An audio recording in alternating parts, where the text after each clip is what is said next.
Hello dear student, welcome you all again in this lecture session video. I am Pratibha Bhagat, your course teacher of diseases of field and horticultural crops and their management part 2. So today I am going to discuss about the chili crop diseases only because last class में हमने एक disease के बारे में discuss किया था और इस क्लास में आज हम चिली के अदर इम्पॉर्टेंट डिसीज़ के बारे में डिस्कस करेंगे. So let's start. Last class में हमने डिस्कस किया था एंथ्रेक्नोज एंड फ्रूट रॉट और आज हम डिस्कस करेंगे विल्ट के बारे में जो कि कल की क्लास में हमने थोड़ा सा डिस्कस कर लिया था. So let's start from the wilt.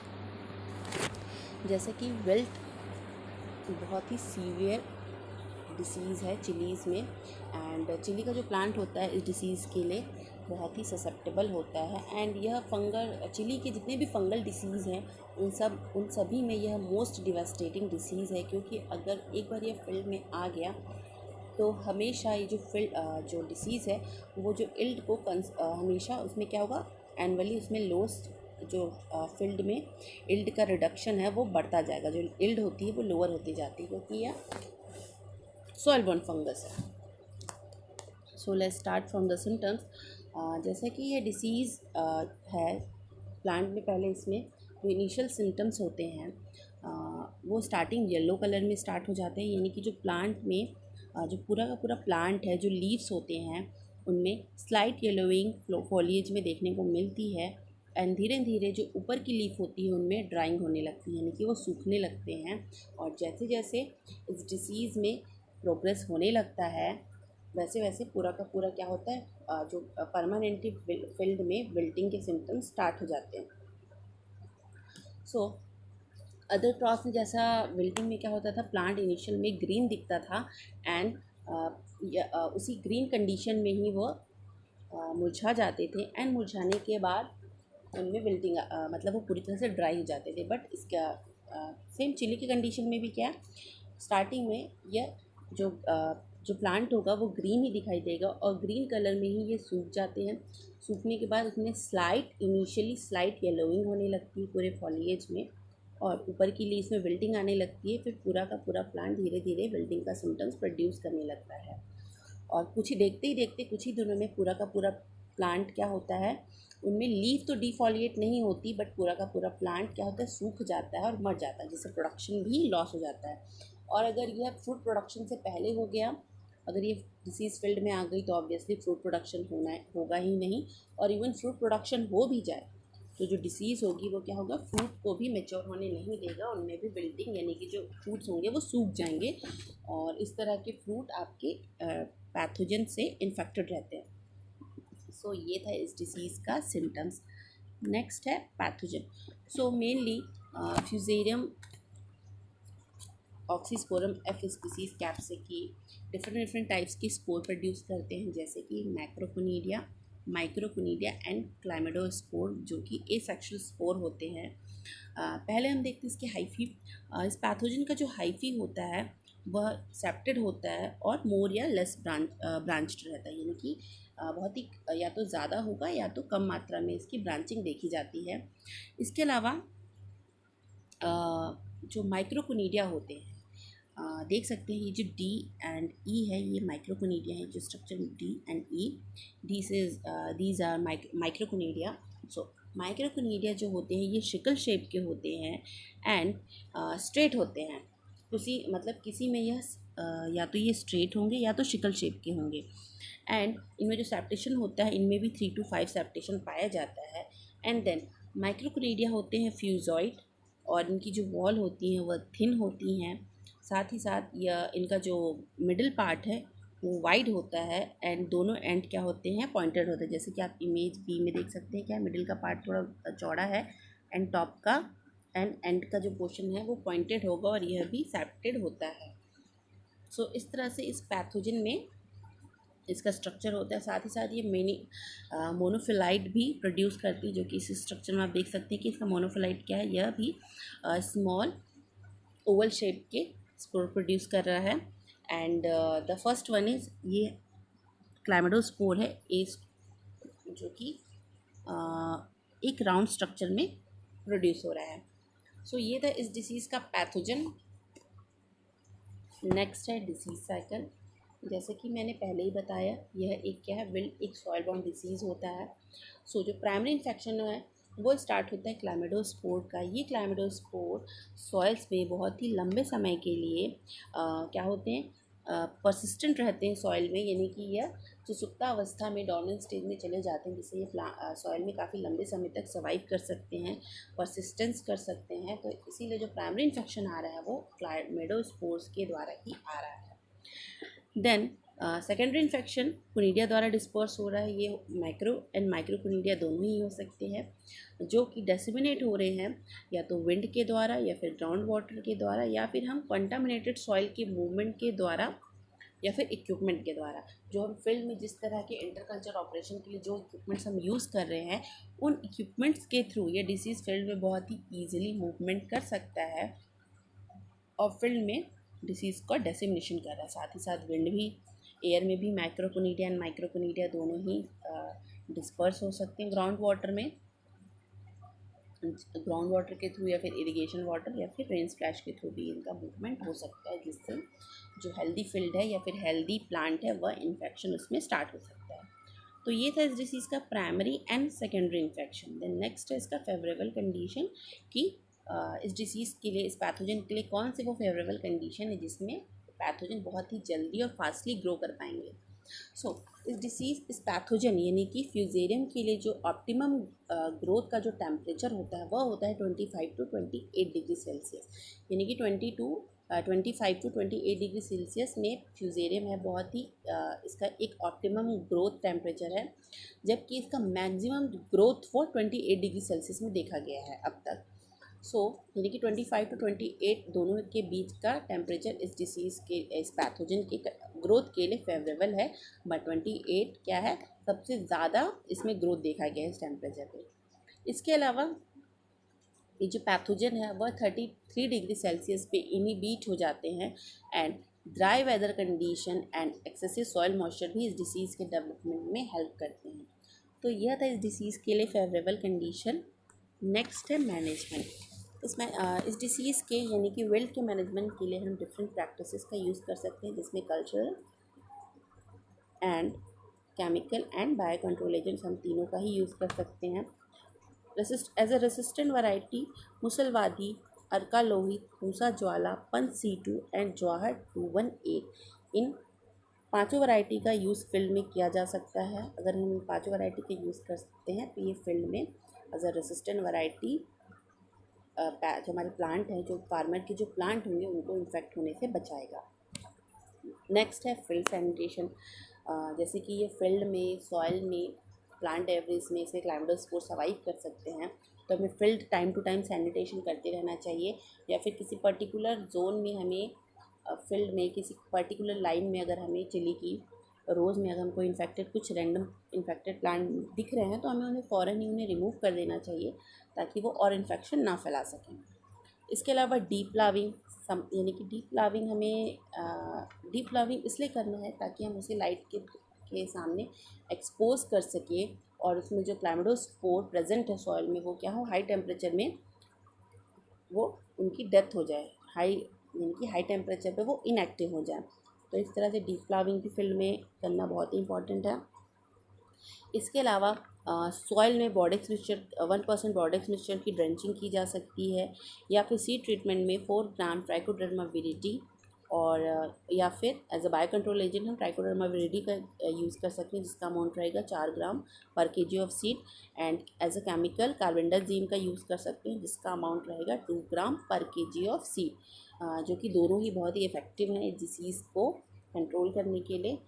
And then next है, इसके अलावा हम ट्राइकोडर्मा विरिडी एंड ट्राइकोडर्मा हर्जिनम दोनों के फॉर्मुलेशन को मिक्स कर सकते हैं 50 kg FIM के साथ, यानी कि 2 kg of Trichoderma and 2 kg of Trichogramma harzianum. अगर दोनों में से कोई एक अवेलेबल नहीं है तो आप एक सिंगल बायो कंट्रोल एजेंट को भी यूज़ कर सकते हैं। तो इस तरह से इसे हम 2 kg ऑफ बायो एजेंट्स को 50 kg FIM में मिक्स कर देना है, एंड मिक्स करने के बाद इसमें वाटर छिड़क देना है और एक थिन पॉलीथीन शीट से कवर कर देना है। जब जब इसमें माइसीलियम ग्रोथ दिखने लगेगा तब हमें क्या करना है, इसमें जैसे ही माइसीलियल ग्रोथ देखने को मिलेगा हमें इसे प्लास्टिक को हटा देना है और फील्ड में अप्लाई कर देना है। तो इस तरह से ये फील्ड में फ्यूजेरियम ऑक्सीस्पोरम एफ स्पीसीज कैप्सिकी के ग्रोथ को, इसके रिप्रोडक्शन एंड इसकी ग्रोथ स्टेजेस को रोक देते हैं, यानी कि कंट्रोल कर देते हैं। तो इस तरह से यह फील्ड में डिसीज़ को कंट्रोल करता है। इस तरह so in different management practice को यूज़ करके फार्मर अपने फील्ड में विल्ट को दूर रख सकते हैं। देन नेक्स्ट डिसीज़ है leaf curl disease of chilli which is caused by leaf curl virus. So जैसे कि ये दो वायरस द्वारा कॉज होता है, एक होता है leaf curl virus A, leaf curl virus B. सो पहले देखते हैं हम इस डिसीज़ का सिम्टम्स। जैसे कि लीफ कर्ल का जो मेन सिम्टम्स क्या होता है, प्लांट में कर्लिंग आना, यानी कि जो लीव्स होती है उनमें कर्लिंग आने लगती है। जैसे कि आप देख सकते हैं इस इमेज में कि किस तरह से जो प्लांट में लीफ में जो टॉप पोर्शन से लेकर नीचे तक के पोर्शन में क्या है, कर्लिंग आ गई है। सो मोस्टली इस कर्लिंग की वजह से जो प्लांट होता है उसका हाइट भी रुक जाता है।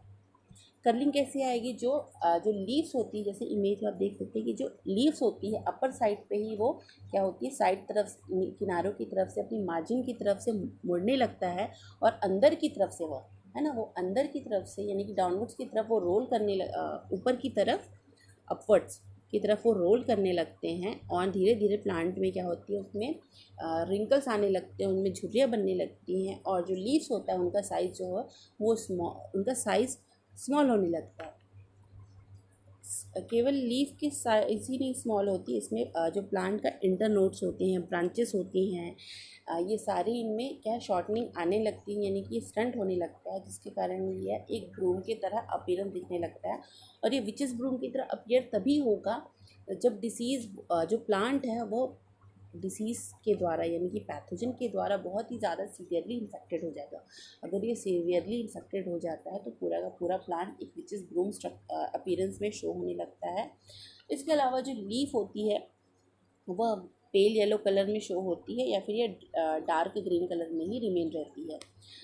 इसके अलावा जो फ्रूटिंग है उसमें फ्रूटिंग आना बंद हो जाती है, क्योंकि अगर ये अर्ली स्टेज में आ जाएगा तो जो फ्लावर आते हैं प्लांट में वो फ्लावर झड़ जाते हैं। और अगर फ्लावर रहते भी हैं तो क्या होते हैं, वो फ्लावर झड़ जाएंगे। और सॉरी अर्ली स्टेज में अगर आता है तो जो फ्लावर है वो प्रोड्यूस ही नहीं होगा, और लेटर स्टेज में आता है तो जो फ्लावर प्रोड्यूस होंगे वह पेड़ से डीअटैच हो जाते हैं, झड़ जाते हैं। और इवन फ्रूट आने के बाद अगर फ्रूट आने के बाद इन्फेक्शन स्टार्ट होता है तो जो फ्रूट्स रहते हैं उनका जो शेप रहता है, उनका साइज़ जो रहता है वो बिगड़ जाता है, वो अपने एक्चुअल शेप में नहीं रहता, जिससे इसकी मार्केट वैल्यू ऑलरेडी कम हो जाती है। इसके अलावा इस डिसीज़ के अल्टरनेट होस्ट हैं टबैको, टोमेटो एंड पपाया। सो ये था इस डिसीज़ का सिम्टम्स।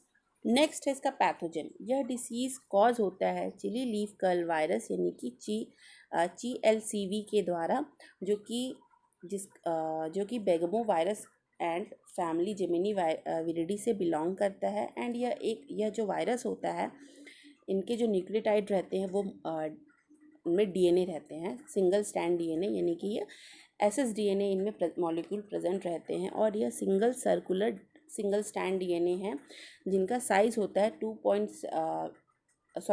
जिनका साइज़ रहता है 2.7 KB इन साइज़।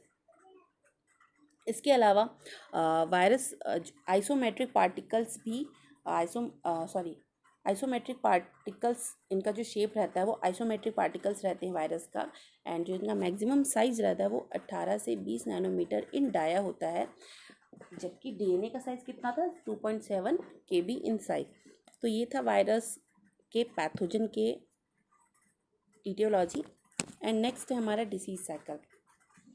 जैसे कि ये जो वायरस है ये तो ना ही सैप ट्रांसमिट होता है इसमें, ना ही सीड बॉर्न है, यानी कि ना तो ये सैप के थ्रू ट्रांसमिट हो रहा है ना ही सीड के थ्रू बॉर्न हो रहा है।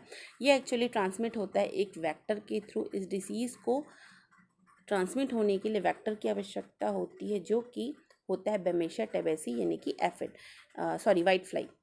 सो बेमेशिया टैबेसी क्या होता है, यह एक परसिस्टेंट सर्कुलेटिव नॉन प्रोपोगेटिव मैनर में इस पैथोजन को इस वायरस को ट्रांसमिट करता है अनहेल्दी टू हेल्दी प्लांट में, जिसके कारण इन्फेक्शन स्टार्ट होता है। और ये जो ट्रांसमिशन है वो मोनो पार्टिकल जीनोम के द्वारा इन्फेक्शन स्टार्ट होता है, बट इसमें DNA A and DNA B दोनों ही हेल्पर वायरस के रूप में एक लार्ज रोल प्ले करते हैं, जो कि सिम्टम्स डेवलप करता है। सो दोनों ही DNA क्या कर रहे हैं यहाँ पे, हेल्पर वायरस के रूप में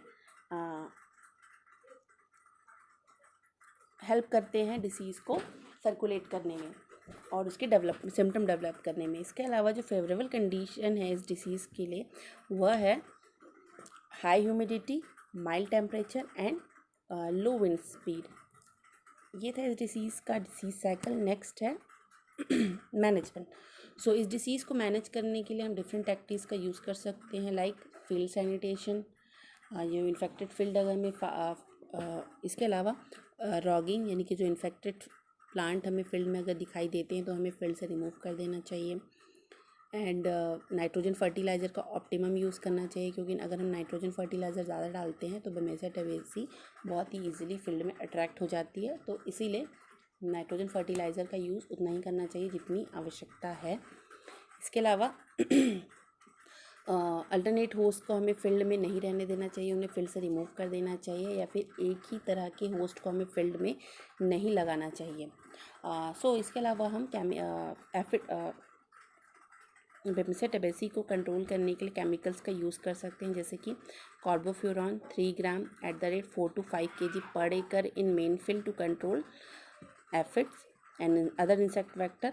और अगर स्प्रे पॉसिबल नहीं है तो सिस्टमिक इंसेक्टिसाइड से, तो हम सिस्टमिक इंसेक्टिसाइड की जगह हम डाइमेथोएट 2 ml और एसीफेट 1 ग्राम पर लीटर ऑफ वाटर का भी यूज़ कर सकते हैं, जो कि दोनों ही केमिकल अफेक्टिव हैं इस फैक्टर को कंट्रोल करने के लिए।